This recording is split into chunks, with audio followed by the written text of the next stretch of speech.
지금 체육친교부 헌신 예배 드리고 있습니다. 체육친교부는 교제와 친교를 통해 우리 교회의 하나됨을 위해서 힘을 쏟고 있는 그런 부서입니다. 여러분들의 헌신과 수고에 감사를 드립니다. 체육친교부가 준비하고 있는 다음 주일에 있을 이 가을 운동회 기대가 됩니다. 몇 달 동안 준비하는 모습 보면서 흐뭇했는데요. 어떻게 하면 더 멋지게 섬길까 고민하고 기도하는 모습이 참 좋았습니다. 이렇게 잘 준비되었기에 우리가 그리스도 예수 안에서 참 기쁨을 누리고 하나 되는 그런 복된 시간이 될 것이라 확신합니다. 그런데 우리 교회의 하나됨을 실천하고 있는 이 체육친교부 헌신 예배를 드리면서 과연 우리라고 하는 범위가 어디일까? 이 질문을 던져봅니다. 사실 이 질문은 하나님의 나라의 경계가 어디까지인가 하는 질문과도 맞닿아 있습니다. 여러분, 우리라고 하는 말 참 좋죠. 우리나라, 우리 교회, 우리 학교. 우리라고 하는 말 기분을 좋게 하는 그런 말이 분명합니다. 1인칭 복수 대명사다 이런 문법적인 설명보다 우리라고 하는 말 안에는 친근함 그리고 따뜻함이 담겨 있습니다. 오로지 자기 자신만 생각하는 이기주의 사회에서 주변을 돌아보게 하는 그런 귀한 말이지요. 그런데 우리라고 하는 말이 어디서 나왔을까? 이게 우리의 어원을 살펴보니까요, 울타리의 울에서 왔다 라고 하는 의견도 있더군요. 동물을 가두어 키우는 것을 뭐라고 말하죠? 우리라고 말하지 않습니까? 그래서 울타리에서 우리가 파생되었다, 그 말이 일리가 있다, 그런 생각이 듭니다. 여러분, 울타리는 그 안의 존재들을 보호하고 소속감을 강하게 느끼게 해줍니다. 하지만 문제도 존재합니다. 그 울타리 안의 존재들에게는 각별하겠지만 울타리 밖의 존재들에게는 틈을 주지 않을 때가 많다 하는 거죠. 오늘 본문이 바로 우리라고 하는 공동체가 갖고 있는 맹점에 대해 우리 주님이 말씀해 주시는 장면입니다. 어느 날 요한이 예수님께 와서 자랑스럽게 말합니다. 선생님, 어떤 사람이 선생님의 이름으로 귀신을 쫓아내는 것을 우리가 보았습니다. 그런데 그 사람 우리를 따르는 사람이 아니었기에 우리가 그런 일 하지 못하게 만들었습니다. 요한은 예수님께 잘했다 그런 칭찬을 듣고 싶었는지 그걸 자랑처럼 늘어놓았습니다. 아마 요한은 예수님의 이름을 제자들만 써야 된다 그렇게 생각했나 봅니다. 요즘 말로 하면 예수님의 이름에 지적 재산권이 있는 것처럼 여겼던 거지요. 이런 생각은 다른 제자들도 마찬가지였습니다. 자기들 이외에 누구도 예수님의 이름을 사용해서는 안 된다 그런 생각이었죠. 그런데 여러분, 오늘 본문이 있기 바로 전까지 제자들에게 무슨 일이 있었는지 아십니까? 방금 전까지 제자들 누가 크냐 서로 다투고 있었습니다. 서로 자신이 제자들 중에 제일 잘 나간다 자기 자랑을 막 늘어놓고 있었던 그들입니다.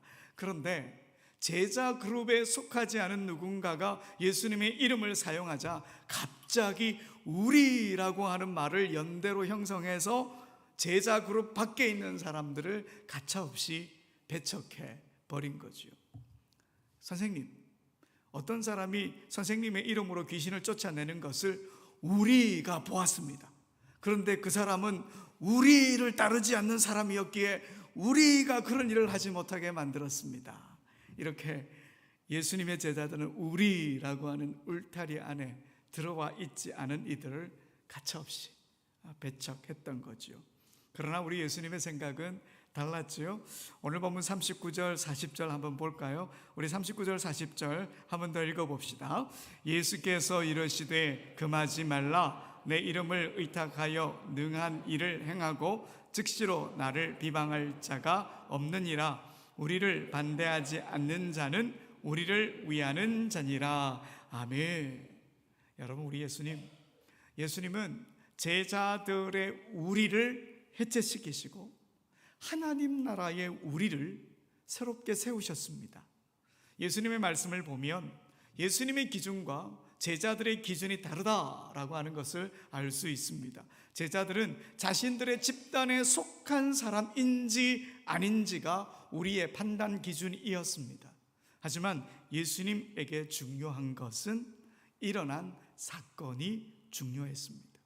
예수님의 이름으로 행해진 일이 중요했던 거죠. 귀신들을 쫓아낸 일이 예수님의 이름으로 이루어졌기 때문입니다. 그 일어난 일로 인해 온전치 못한 이가 온전함을 선물 받았습니다. 그리고 하나님이 꿈꾸시는 하나님의 나라가 한 걸음 다가왔던 거지요. 결국 우리 주님은 이 사건을 통해 제자들이 갖고 있던 편협한 집단 이기주의를 경계하라 말씀하신 겁니다. 우리의 폭을 좀 더 넓히라 그런 거죠. 예수님은 우리의 크기가 하나님 나라의 크기만큼 넓어지길 원하셨던 겁니다. 여러분, 예수님 당시 바리새인들을 한번 보십시오. 그들은 율법과 전통이라고 하는 울타리를 치고 그 안에 들어와야 우리라는 자신들의 집단에 포함시켜 주었습니다. 율법과 전통이 그들의 행동 기준이 되어서 그 기준을 벗어나면 안 된다고, 그러면 하나님이 싫어한다고, 그 울타리 안에 있어야 하나님께 벌을 받지 않는다, 그런 생각을 갖고 있었던 거죠. 그리고 그 울타리에 벗어나 있는 사람들을 신랄하게 비판했고요, 비난했고요, 정죄했습니다. 울타리 밖에는 하나님도 없고 구원도 없다, 그렇게 믿었던 거죠. 그러다 보니 하나님이 꿈꾸셨던 모든 이들을 살리는 세상의 생명을 만들어내지는 못했습니다.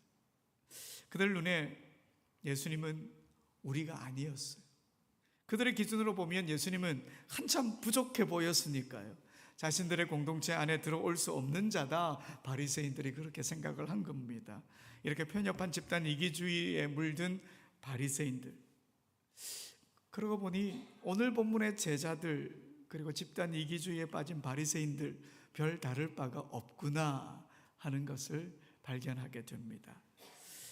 여러분, 기독교는요, 이 땅에 지나간 역사 속에서 잘못된 우리의 개념을 가졌기에 너무도 많은 이들에게 아픔을 주었습니다. 1492년 콜럼버스가 탔던 산타마리아호가 히스파니올라 섬 최초의 좌초된 이후에 대항해 시대가 열리지 않았습니까? 유럽의 많은 나라들이 너도 나도 제국주의적인 세계화에 뛰어들었지요. 그들은 교회를 자신들의 종교적인 무기로 사용했습니다. 교회도 복음을 전하기는 하면서 제국주의 식민적 그런 정책에 동조하고 말았죠. 당시에 그 콜럼버스가 처음에 도착했을 때 히스파니올라 인구가 몇 명이었느냐면 30만 명이었습니다. 그런데 콜럼버스가 그 땅을 차지하기 시작한 후 2년 만에 몇 명이 되었느냐? 10만 명이 죽었습니다. 시간이 지나서 조금 더 지나가니까 500명밖에 남지 않다가 결국 현지인인 타이노족은 전멸하고 말았습니다. 노동력 착취당했고 질병에 노출되었고 정복자들에 의해 침탈당해서 굶주리고 힘겹게 삶을 살다가 그렇게 죽음을 맞았습니다. 역사의 기록에 보면 콜럼버스의 둘째 아들 페르디난드 콜럼버스가 이런 이야기를 했다고 합니다. 하나님의 지존하심은 인디오들을 우리 손에 넘겨주었을 뿐만 아니라 그들에게 생필품의 부족과 질병까지도 보내주어 그들의 숫자가 전에 비해 3분의 1로 줄어들게 하셨다. 이것을 통해서 분명해진 것은 오직 하나님의 손과 그의 고귀한 뜻을 통해서 그 같은 놀라운 승리와 원주민들의 굴복을 가능하게 해주신 것이다. 아메리카 대륙의 현지인들을 정복한 걸 하나님의 승리다, 이렇게 말하고 있죠. 하나님께서 생필품도 모자라게 하셨고 질병도 그들에게 주셨다, 거침없이 말했습니다. 여러분, 이게 과연 하나님의 승리일까요? 현지인들을 착취함으로 지존하신 하나님의 뜻이 드러나는 걸까요? 그들은 모든 이들의 생명을 귀하게 여기시는 하나님을 제대로 알지 못했습니다. 이건 비단 콜럼버스의 둘째 아들의 생각뿐만 아니라 당시 교회의 입장이기도 했습니다. 하나님은 오직 자신들을 위해 존재하는 분이다 라고 생각을 한 거예요. 모든 이들을 구원하기 위해 생명을 내놓으신 하나님, 생명을 귀하게 여기신 하나님에 대해서는 당시 교회가 제대로 이해하지 못했던 거죠. 물론 제국주의의 상황에서 어쩔 수 없는 상황이었다고 말할 수 있지만, 누군가는 하나님은 생명을 사랑하십니다 라고 말을 해줬다면 얼마나 좋았을까? 여러분, 자신들의 행동을 하나님의 뜻이라고 포장하고 있는 집단 이기주의에 빠진 기독교인의 민낯이었던 것이죠. 여러분, 예수님은 이 땅에 오셔서 생명 회복 운동을 하셨습니다. 예수님과 만난 이들은 모두 변화를 받았습니다. 일컬어진 생명이 회복되었고, 이런저런 일들로 산산조각 났던 마음들이 온전해졌습니다. 그런데 이런 일들을 우리 예수님께서 유대인들에게만 하셨을까요? 아닙니다. 사람을 가리지 않으셨습니다. 제자들에게만 이런 일을 베푸셨나요? 아닙니다. 이 세상 모두가 하나님의 생명 안에 있음을 우리 예수님이 보여주셨어요. 우리 예수님께는 모든 이들이 우리였습니다. 제자들뿐 아니라 이방 땅 그라사 지역에 귀신 들린 사람도 예수님은 우리로 받아주셨습니다. 예수님을 극진히 대접한 마리아와 마르다뿐만 아니라 사마리아 수가성에서 5번 이혼한 여인도 우리로 받아주었고, 가늠하다 잡힌 여인도 우리 예수님 우리로 받아주셨습니다. 영생길을 찾던 니고데모뿐만 아니라 세상 모든 사람들의 증오의 대상이었던 세리장 삭개오도 우리 주님 우리로 받아주셨습니다. 모든 이들을 우리로 불러주셨습니다. 오늘 본문에서 예수님께 고자질했던 이 요한도 후에 예수님의 마음과 뜻을 제대로 깨닫고요, 요한 1서에서 이런 말로 교회를 권면합니다. 우리 요한 1서 4장 15절 함께 읽어봅시다. 누구든지 예수를 하나님의 아들이라 시인하면 하나님이 그의 안에 거하시고 그도 하나님 안에 거하느니라. 아멘. 여기 첫 단어가 뭐예요? 누구든지. 아까는 누구든지였어요? 아니에요? 아니에요. 제자 그룹에 들어오지 않았다고 해서 우리 안에서 배척했는데, 이 요한 1서 4장에 가니까 이제는 우리 누구든지. 요한이 이렇게 예수님의 마음을 제대로 깨닫게 되자, 하나님의 사랑을 제대로 깨닫게 되자, 예수 그리스도의 생명 회복을 깨닫게 되자, 그의 우리의 개념이 누구든지까지로 넓혀지게 된 것이지요. 시인 박용래 선생님의 울타리 밖이라고 하는 시가 있습니다. 이 시가 우리의 범위가 울타리 밖이다, 이 사실을 알려줍니다. 울타리 박용래. 머리가 마늘쪽같이 생긴 고향의 소녀와 한여름을 알몸으로 사는 고향의 소년과 같이 낯이 설어도 사랑스러운 들길이 있다. 그 길에 아지랑이가 피듯 태양이 타듯 제비가 날듯 길을 따라 물이 흐르듯 그렇게 천연히 울타리 밖에도 화초를 심는 마을이 있다. 오래오래 잔광이 부신 마을이 있다. 밤이면 더 많이 별이 뜨는 마을이 있다. 울타리 밖에도 화초를 심는 마을이 있다. 저는 우리 교회가 울타리 밖에 화초를 심는 그런 마을이 되었으면 좋겠습니다. 자신을 위하기보다 다른 이들을 배려할 줄 아는 그런 공동체 삶이 잘 어우러져 있는 그런 작품이지요. 우리 예수님을 닮아서 울타리 밖에 꽃을 심는 우리가 되어야 하는 것이죠. 그런데 여러분, 이렇게 우리를 넓혀가기 위해 우리가 먼저 가져야 할 마음이 있습니다. 어떤 마음을 우리가 가져야 하느냐? 하나님의 아픈 사랑의 마음입니다. 모든 이들을 향한 긍휼의 마음이라고 할까요? 생명이 필요한 것에 향해서 마음 아파할 줄 아는 것, 이게 우리에게 필요합니다. 2차 세계대전 이후에 몰락한 일본 사회를 향해서, 그리고 일본 교회를 향해서 기타모리 가조라고 하는 신학자가 한 권의 책을 펴냈는데요, 책 이름이 이렇습니다. 하나님의 아픔의 신학. 이 책은 하나님의 아픈 사랑의 마음, 애통함 이런 걸 다루고 있습니다. 하나님의 아파하시는 사랑이야말로 복음의 핵심이다라고 하는 것이죠. 사랑하기에 아파하고 아프기에 사랑한다는 하나님의 마음이 담겨 있습니다. 그 책에 이런 구절이 나옵니다. 아픔에 있어서의 하나님은 자기 자신의 아픔으로 우리 인간의 아픔을 해결해 주는 하나님이시다.